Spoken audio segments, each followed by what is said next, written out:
আসসালামু আলাইকুম এভরিওয়ান, কিতা করেন আছেন নিবালা? আমি আল্লাহর রহমতে আছি বালা। প্রতি বছরের মতো এই বছরও গেলাম কি সংগ্রামতির মাছ দেখার লাগি।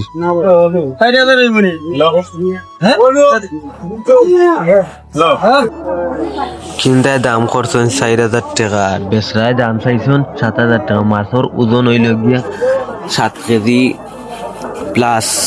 আর আমাদের বাজারে অনেক সুন্দর অনেক তরতাজা মাছ উঠে প্রতি সপ্তাহেও। আর সংক্রান্তির বছর আইলে অনেক ডিফারেন্ট অনেক বালা মাছ উঠে, বড় বড় মাছ।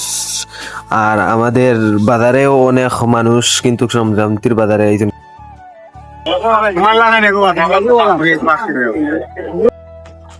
আর কিছু যাওরা কাস্টমার থাকলে আর কি এরকমই হয়। ও তো শুনছেন নানি 3,000 টাকার মাছ বেটা 400 টাকা দাম করছে। আর বলার কিচ্ছু নাই। আর ইটা কাস্টমার হইলে তো এরকম বলবে, রাগ করার কিচ্ছু নাই বাইরে হইয়া। আর ভিডিওটি কেমন হয়েছে জানাবেন। ধন্যবাদ।